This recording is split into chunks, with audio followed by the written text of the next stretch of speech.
funny. In any case, singable. Hey, we got to finish Colossians. And what I gave you is I gave at the bottom the logos of Colossians. Remember, telos is never quoted or said. So I gave you the logos of Colossians. You have to figure out the telos. Basically, how to live the mystery of Christ. That's the point. And we'll get to that point. To participate in the festivals, live out the mystery, and act like a person protected by Christ. The act like a person protected by Christ is the last portion. I want to get to that. That's basically chapter 3. Although you remember the chapters are added, so doesn't count, but that's okay. They actually are divided kind of okay. Oops, let's see, where's my words of the day? All right. I've always been curious, why did they put the chapters where they put them? Because I hear a lot of teachers complain about they're not accurate.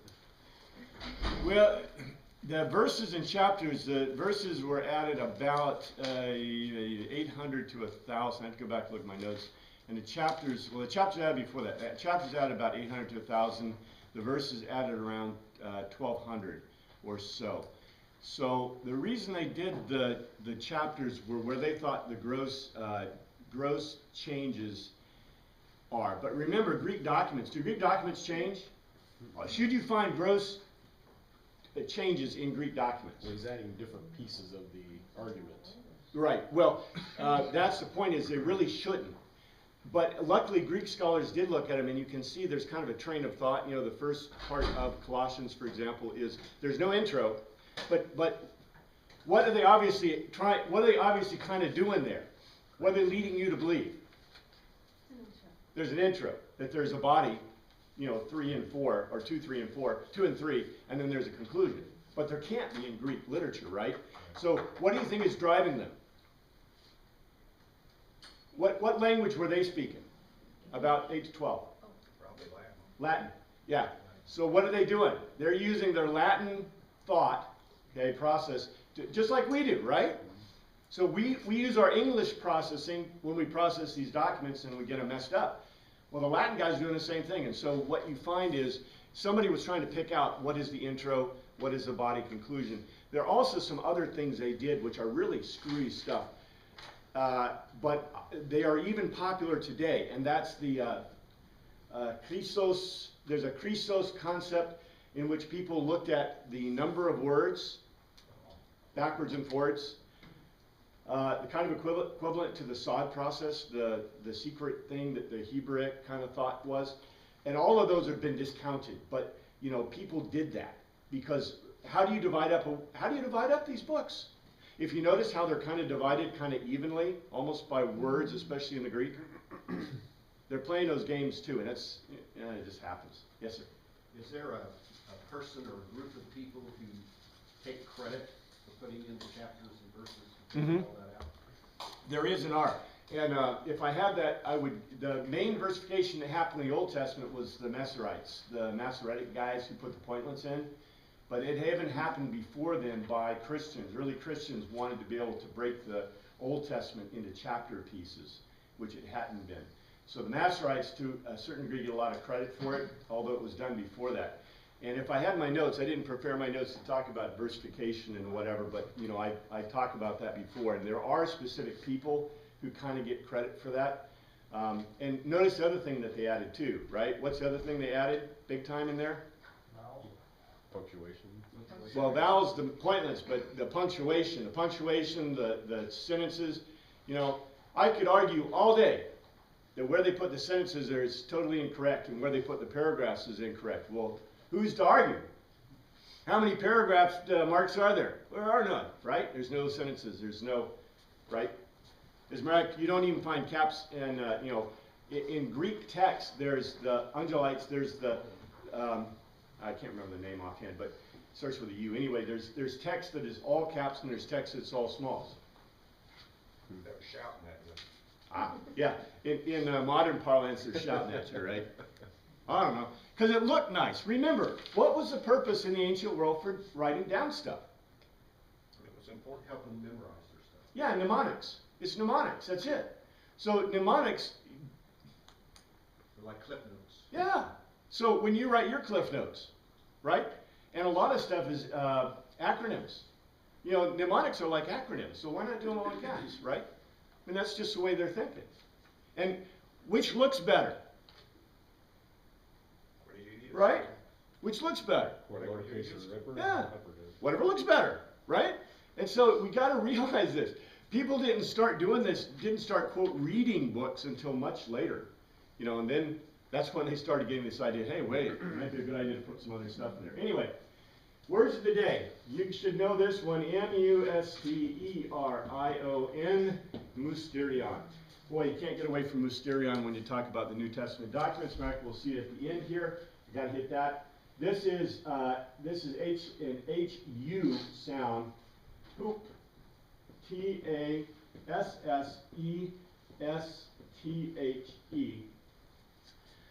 Of course, this is right from your text. Hupetasephe, but hupetasa and hupetasso is a very important word. This word is the same word that's used. This is when it says that okay, and I'm using NIV and King James right now, okay, because I don't like it. Let me talk about hupetasso. Hupetasso, hupo in Greek is a prepositional prefix. And it's a preposition, and it means under. And tasso mean, okay, you can figure out where tasso comes from, right? Tasso, how about telos, tasso? Tasso means to orderly arrange, to arrange in an orderly manner. As a matter of fact, this is a military word. I think I've said that before. I've said it many times. Lots of Greek words are military words. What does it tell you about their culture and society? The warriors, big time, Bida society. Just like Anglo-Saxon, lots of our words are military type words. But tasso means to arrange in an orderly manner. And literally this means to order, okay, you can guess this. What does it mean if I arrange in an orderly manner? Subplot. Subplot. Say again? Secondary addition. Next rank. Well, I arrange my ranks. This is a word that's used when it says that God gave the power to Christ of the world. Hupetasso. So, in other words, God gave what kind of power to Christ? Absolute. What do you do when you give a hupetasso? If I said, okay, I'm the commander, and I've got a hupetasso to Dave over here, what does that mean? Delegate. I just delegated my authority to him, right? That's critical to remember this word. This word is really perverted and badly translated. And we're going to see how it's badly translated today. This is another word that is really mistranslated. Well, you can make your own decision. All right? We'll just see what the context is and make your own decision. Remember, this is a word that says that Christ was given the power over the world. Hupetasso. This is another word that's very interesting. E-C or K-L-E-C-T-O-I.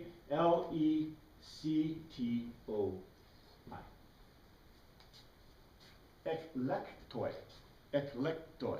Anybody want to guess what word we get out of this?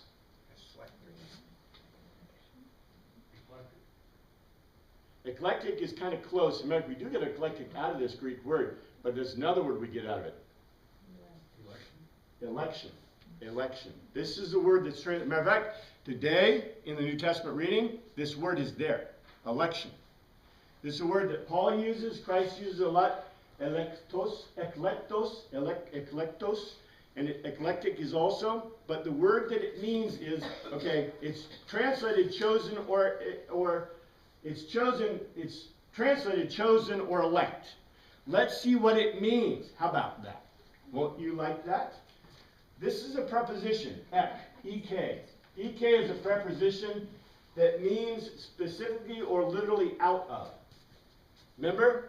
Eklektos, ekklesia, right? Paracclesia, those are all called out, right? Out. This is out. Out. Out. Ek. Lektoi. Anybody want to take a guess? This is, well, it's in your notes. Logos. Out of a, what's logos? Out of an argument. Out of an argument. All right. Does anybody want to venture that this could be translated choose? Out of an argument. Or like realized. Realize, maybe. Out of an argument. Can I, election. Election?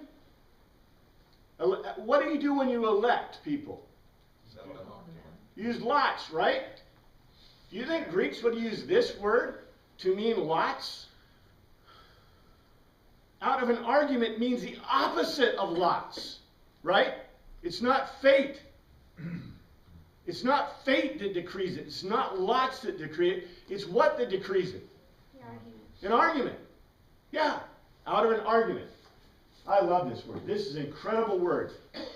Systematically, too, right? And yes, remember, in Greek, logos, when I say that I'm going to logos you, okay? Every class, I'm trying to identify you. When I am giving you, you may assume that when I'm talking, I am logosing you, okay? When I give you a femi, what do? Tap your foot. I tap my foot. I'm telling you, I'm giving you an opinion, all right? Because this is, in English, we don't have the ability to do this very well. But in Greek, I can tell you, I'm going to logos you. I'm going to femi you. I'm going to, remi you, right? So yeah, exactly. It is a thought-out process. It means someone has, look at this. You think I've thought about this class? I thought about it for 50-something. Actually, I got 100 pages. I just didn't put them all together. I just put the ones that are most important for today. So, this is the point. It's thought out. It's it's done. It's not something that's just off the cuff or an opinion. E-N-T-A-L-M-A-T-A.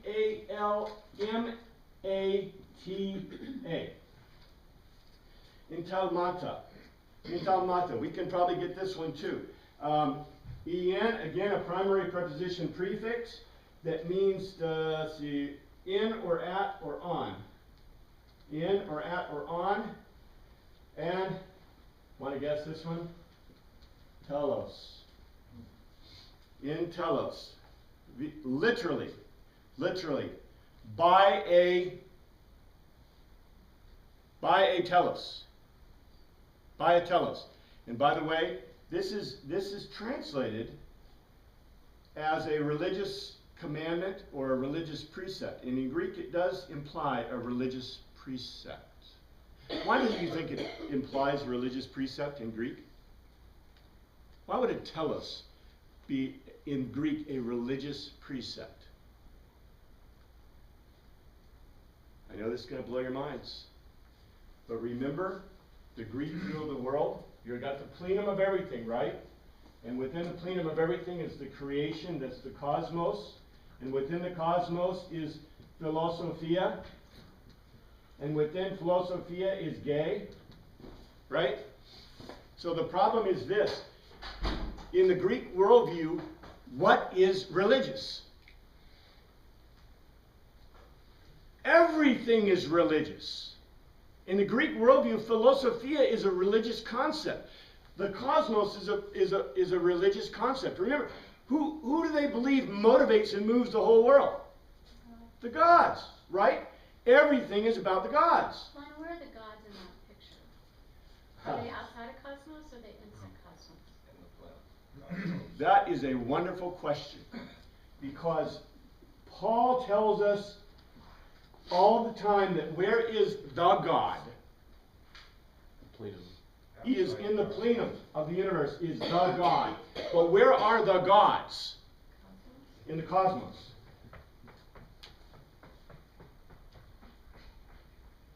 Who created is a... Okay, look, I even wrote a book about this. Okay, it's not publication, but my book... what's that book? Hestia. A book I wrote about Hestia basically asks a question, because in the Greek worldview, who created? It's hard to tell. Hippolytus, or what is his name? The Greek god of metal created human beings, supposedly, right? And that's according to one myth. Another myth, it was created by the stones of the earth after the flood. There's a whole bunch of stuff, but then there was man and woman before that. Who created is a question, a perennial question in Greek thought. Because they don't answer the question. Although there was a creation, but who created? See? But yet in Hebraic thought and in Christian, Christian is Hebraic thought, right? Jewish thought. Who created? God created. Therefore, constantly, Paul is writing that God is the plenum. Remember plenero, filling you up, etc., etc. This is all reflects back to the idea of God or Christ or whatever being the plenum of the universe, being outside of the creation. Yes, sir, Dave? So did that conflict and all of those myths lead to any kind of confusion or frustration that perhaps this one God theory that Paul kept preaching to them was really filling a gap for them? Oh, yeah, big time. As a matter of fact, the Mysterions did that themselves. That's why, basically this is why you always see this happening. Okay, pre-literate, you always have animism. Pre-literate, you have animism. Once you develop literacy, you begin to go to pantheonic paganism. It's part of civilization. You move from pantheonic paganism through philosophy, through science and philosophy, into Mysterion. And you move from Mysterion into Gnosticism. But, and Christianity was the thing that kicked Mysterion into Gnosticism, which I don't know if that's good or bad, but that's what happened. So, you always see this, and it's based in literacy. And so, all those myths, the myths are like all mixed up. No one made the myths. Matter of fact, who organized the myth cycle for the Greeks? You know it. Homer. Homer organized the myth cycle for the Greeks and still didn't fix it. It was messed up. Because, it's messed up. That's the problem with myth cycles. What's really odd, this is really odd. Hebraic myth cycles are not mixed up. But why? I can't answer that question without going to some theological basis. I can't answer that question. They wrote it down, so the Greeks. But the Greeks were mixed up. The Hebraic isn't that mixed up. So there's some funny stuff in the Psalms that we may look at, but, it's not mixed up. Because how many times do you hear about the great, well, you do, the Leviathan, but how many times do you hear about the Leviathan, which is basically the great sea turtle that carries the earth on its back? That's Hebraic myth cycle. But how many times do you read about that in the Old Testament? You find it in Job, you'll find it in some New Testament references in the Revelations. That's myth cycle. So we're all mixed up, and we've got this God of the unknown God, so we have to put in a variable, the unknown. What were the Greeks looking for, guys? The Greeks are always looking for a... Tell us. They're always looking for a logos. Isn't that part of They're always looking for a logos. the telos is unanswerable? The telos is not spoken, right? They're always looking for a logos. The logos always implies the proper telos. Remember, we've gone through this because a parabola has how many teloses? One. See? A hyperbole has how many teloses? Infinite. See? This is Greek thinking. Greek thinking. So they're not looking for a telos, they're looking for a logos. And so therefore, when they have an irrational myth cycle, what are they looking for? A clear argument. A clear argument. That is so beautiful. Matter of fact, if you read some of the Socratic stuff, the Socratic dialogues, that's exactly what Socrates gave them. That's why they love Socrates and they kill him. Who else did they love that was killed? Christ. Christ! But unlike Socrates, he came back. See? This is exactly right, Dave. That's what the Greeks were looking for. They're looking for this logos to fill this void. There's a void in their brains and their thinking, and they want to fill it. Homer tried to do it, right? And guess what? All right, I know there's so much important stuff to get into. But what did they do with Homer? They made Homer what? They made the Odyssey and the Iliad like what? Like the Bible. Like the Bible. They used them they quoted them like the Bible. Okay? Because to them they were, and remember, what did they admire the most about Hebrews? What was the Greeks' greatest admiration? If you read the Apocrypha, you know this for a fact. But what did they admire? The Bible. The Old Testament documents. They admired that because here was a culture that wrote down what? A very clear Very clear, concise, not mythos, but what they claimed was history. And this just blew the Greeks away. The Greeks love that. That's why the Greeks basically allied themselves to a large degree with the Hebrews. They had issues, but, you know, we've talked about that before. Anyway, let's keep going. Last one. Apochresei. Apokrisis.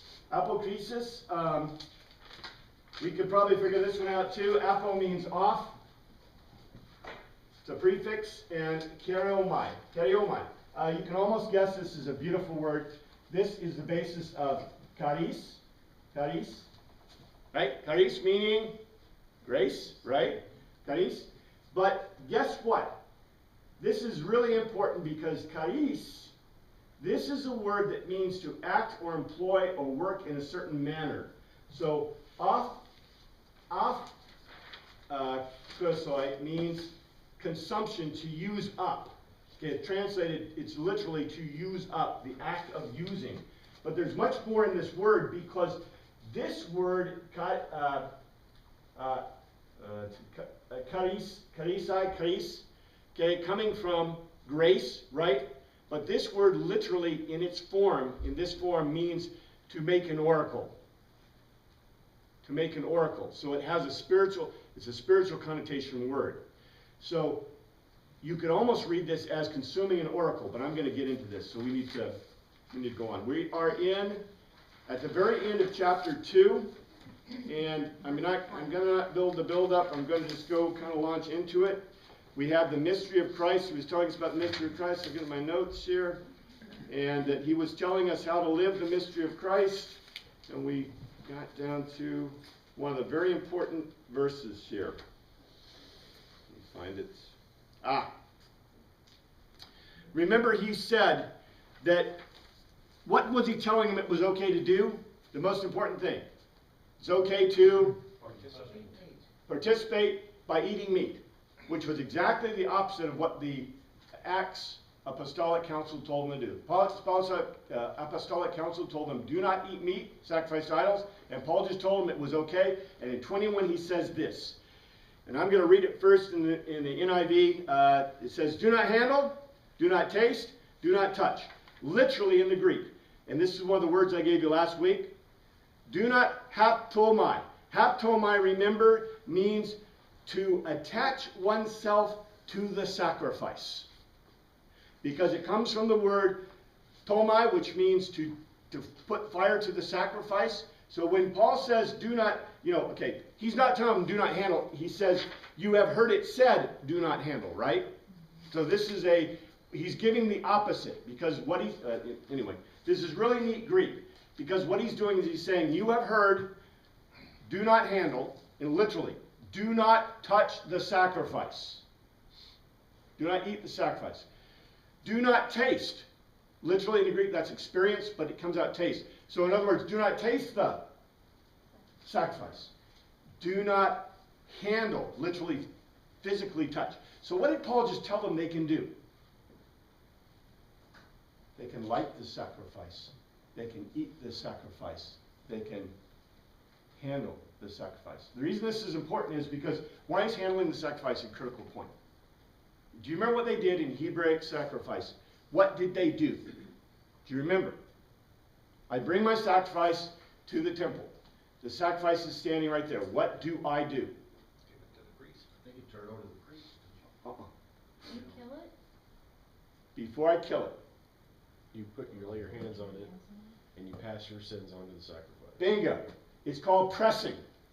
The first thing I do, I bring it up there. The priest says, okay, cool. I press the sacrifice. I put my hands on the sacrifice, and it's an imagery that I'm passing my sin, my iniquity, onto the sacrifice. Okay? Then what do I do, according to Jewish law? You slit its throat. I slit its throat. One side to the other. Cutting, it required cutting. The reason the priest started doing that was why? You remember I told you? The people were messing it up. So if you bring your sacrifice, you press it, and now you kill it incorrectly, you're toast. So they let the priest start doing that. So the priest wouldn't, or if the priest made a mistake, he's like, oh, well, that's okay.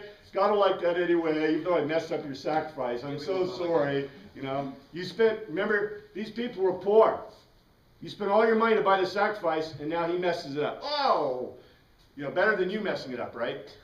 But anyway, so it's really important you notice, because what did the Greeks do? Do you think they did something similar? Yes, they did. They didn't have this thing about passing iniquity necessarily. But in almost all sacrifice, you have some degree of pressing. In other words, putting negative value on, putting the things that are not equitable, right? What's that word?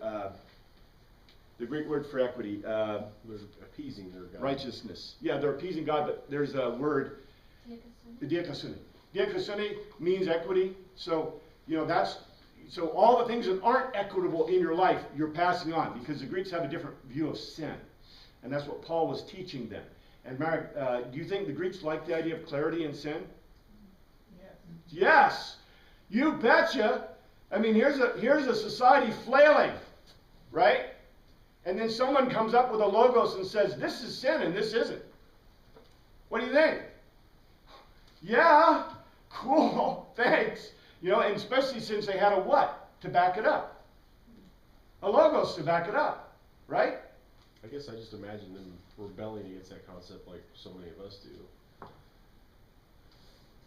Okay. You make it sound like they just like, oh, okay, cool, thanks. It's just like a toddler. Okay? How many toddlers like order? All toddlers like order. How many toddlers act like they like order? 0.